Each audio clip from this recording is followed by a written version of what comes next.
జగన్ గారిని తక్కువ అంచనా వేయలేం. జగన్ గారిని తక్కువగా అంచనా వేయొద్దు. ఎందుకంటే తక్కువ లెక్కేసామా ఆయన నిజంగా మనం బోర్లా పడ్డట్టే అని చంద్రబాబు నాయుడు గారు కావచ్చు, అలాగే పవన్ కళ్యాణ్ గారు కావచ్చు, అలాగే టీడీపీ నేతలు కావచ్చు, జనసేన నేతలు కావచ్చు. ఇప్పుడు ఎక్కువగా ప్రధానంగా వాళ్ళ పార్టీలో జరుగుతున్న చర్చ ఇదే. జగన్ గారిని తక్కువ అంచనా వేయొద్దు. ఎందుకు మాట్లాడుతున్నానంటే ఈ మాట వాళ్ళు వీళ్ళు అంటాం కాదు, కానీ గతంలోనే పవన్ కళ్యాణ్ గారు కూడా చాలాసార్లు అన్నారు. ఎందుకంటే మనం ఒంటరిగా పోటీ చేస్తే కనుక మనకు అసలు డిపాజిట్లు కూడా రావు. మనం ఒంటరిగా పోటీ చేస్తే జగన్ మీద గెలవలేం, మనం కలిసే ఉండాలి, కలిసే పోటీ చేయాలి అని అయితే ఆయన గతంలోనే మాట్లాడడం జరిగింది. మరి ఇప్పుడు ఎందుకు వచ్చింది డిస్కషన్ అని అంటే కనుక తాజాగా అలాంటి వ్యాఖ్యలే ఎవరైతే మాజీ మంత్రి యనమల రామకృష్ణుడు గారు ఉన్నారో ఆయన మాట్లాడడం జరిగింది. ఏమని? ఏదైతే అసలు వైఎస్ఆర్సీపీ పార్టీ ప్రతిపక్షం ఒక్కసారి ఊదితే మనం ఎగిరిపోవడం ఖాయం, ఇంత బలమైన వ్యాఖ్యలు అయితే చేయడం జరిగింది. ఆయన ఏం అబ్జర్వ్ చేశాడు ఆయన సాక్షి ఈ జగన్ గారి గురించి, ఎందుకని ఇలా మాట్లాడాడు, ఇవన్నీ మాట్లాడిన తర్వాత ఫస్ట్ ఇది లైక్ చేయండి. ఎందుకంటే ఏం భయపడుతున్నారో, దేని గురించి భయపడుతున్నారో, ఎవరు భయపడుతున్నారో అనేది ప్రజలు తెలియాలి. కాబట్టి మీ బాధ్యతగా లైక్ చేయండి. లైక్ చేస్తే నాకు కూడా మోటివేషన్ ఉంటుంది, ఎక్కువ మందికి ఇన్ఫర్మేషన్ షేర్ అవుతుంది. కొత్తగా మన ఛానల్ చూస్తే పక్కాగా సబ్స్క్రైబ్ చేయండి. మీ అమూల్యమైన అభిప్రాయాన్ని కామెంట్ రూపంలో తెలియజేయండి. జగన్ గారి గురించి భయపడుతున్నారండి. ఫస్ట్ నుంచి గెలిచిన నాటి నుంచి ఆ భయం అయితే ఉంది. కానీ చాలా సందర్భాల్లో, చాలా విషయాల్లో, చాలా సంఘటనలో అసలు ముఖ్యమంత్రి ఎవరో పోల్చుకోలేని పరిస్థితుల్లో ఉన్నారు. మీకు తెలుసో తెలీదు, జగన్ గారు పార్టీ ఆఫీసులో ఉన్నారంటే కనుక, తాడేపల్లిగూడెం కేంద్రం పార్టీ ఆఫీసులో జగన్ గారు ఉన్నారంటే ఆ భారీగా తరలి వస్తున్న జనం చూస్తే ముఖ్యమంత్రి గారు చంద్రబాబు నాయుడు గారా లేక జగన్ గారా అని అనుమానం వస్తుంది. ఎందుకంటే అంతమంది జనమా నిజంగా. అది పక్కన పెడితే కనుక జగన్ గారి పర్యటనలు చూస్తే ముఖ్యమంత్రి గారు చంద్రబాబు నాయుడు గారా లేకపోతే జగన్ గారు అర్థం కావట్లా. ఎందుకంటే అంతమంది జనం తండోపతండాలుగా భారీగా తరలి వస్తున్నారు. ముఖ్యమంత్రి గారి పర్యటన అయినా సరే 30 మంది 40 మంది మించి ఉండట్లా. ఉప ముఖ్యమంత్రి గారి పర్యటన, పవన్ కళ్యాణ్ గారి పర్యటన అయినా మా ఉంటే 100 మంది మించి ఉంటలా. కానీ జగన్ గారి పర్యటన అనేసరికి వేలల్లో వస్తున్నారు జనం, 1,00,000 దాటిపోతున్నారు.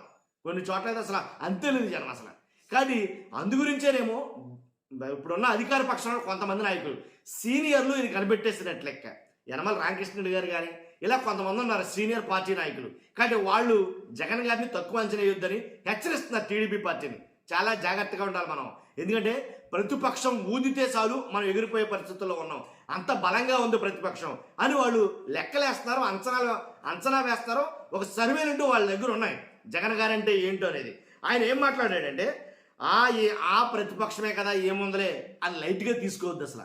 ఎందుకంటే అవతల ఉంది జగన్ గారు. కాబట్టి ఊదితే ఎగిరిపోతుంది అనుకుంటే పొరపాటే. వాళ్ళు ఊదితే, ప్రతిపక్షం ఊదితే మనం ఎగిరిపోవడం ఖాయం అని అయితే ఆయన మాట్లాడడం చూసాం.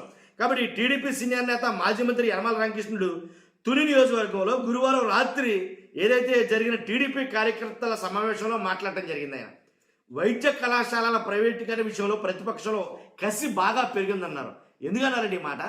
ప్రైవేటు మెడికల్ కళాశాలల గురించి ప్రైవేటీకరణ అనే దాన్ని రద్దు చేయాలని ఊరు వాడ, ఆడ మగ, పిల్ల తల్లి అని లేకుండా అందరూ కూడా రోడ్డుకి మరీ నిరసనలు తెలియజేస్తున్నారు, ర్యాలీలు తెలియజేస్తున్నారు, ధర్నాలు చేస్తున్నారు. కాబట్టి మన మామూలు కాదు, హోరెత్తిపోతుంది రాష్ట్రం ఈ ప్రైవేటు మెడికల్ కాలేజీని ప్రైవేట్ చేసే విధానం గురించి. కాబట్టి అందువల్ల ఈయన ఏంటంటేనంట, తాను రోజు సాక్షి పేపర్ చదువుతాడంట ఆయన యనమల రామకృష్ణ గారు, అలాగే సాక్షి ఛానల్ చూస్తాడంట.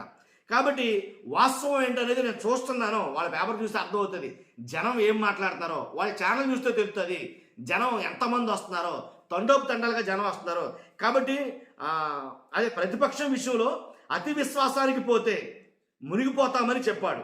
43 ఏళ్ల రాజకీయ జీవితంలో తాను కోరుకున్న పదవి తనకు దక్కలేదన్నారు.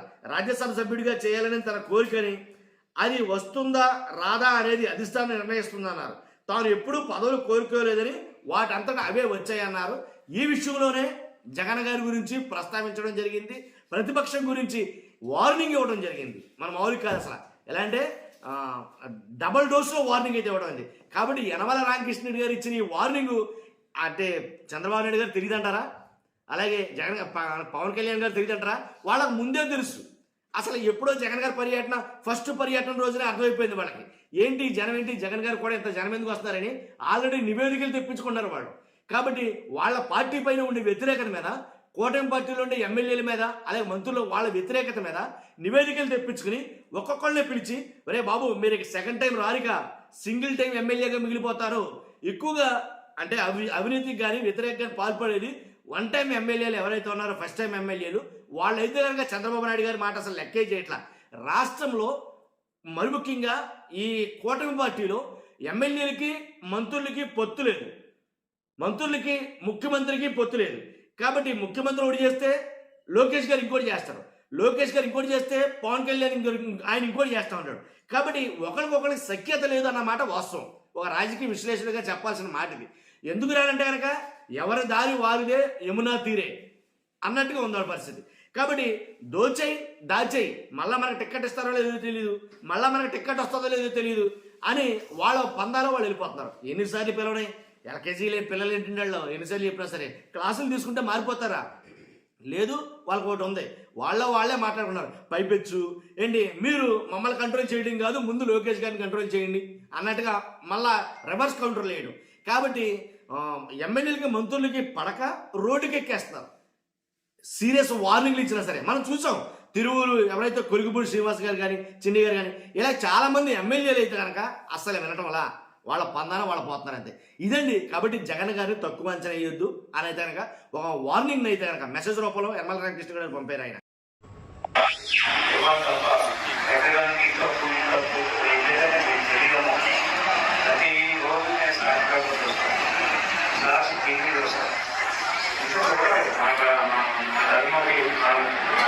ఏం చెప్తున్నాను చూడకపోతే నేను చాలా మంది చెప్తాను ఎప్పుడు కూడా ప్రతిపక్షం ఎందుకంటే ప్రతిపక్షం బలం అనుకుంటే మనం పని చేస్తాం. నా ఉట్టి వెళ్ళిపోతారంటే నేను ఉట్టి వెళ్ళిపోవడం లేదు కానీ వాళ్ళు ఉట్టి వెళ్ళిపోతారు. అట్లా పనులు చేయకూడదు. అవసరం చెప్పుకోవాలి. మనం బలవంతులమే ప్రతిపక్షంతో వాళ్ళు కూడా బలంగా ఉంటారు. ఆయన ఆలోచన ఉంటే మీరు ఇంకా పని కష్టం పోయారు. ఈ గవర్నమెంట్ రాదా కానీ మన విషయం తక్కువనే ప్రమాణ స్వీకారం అయ్యామని ఇచ్చాను. నేను ప్రతిపక్షం కార్యక్రమం ఆ కార్యక్రమం చూసిన తర్వాత అయిపోయాయి. ఆ కార్యక్రమం గ్రామాలు తీసుకొచ్చాను.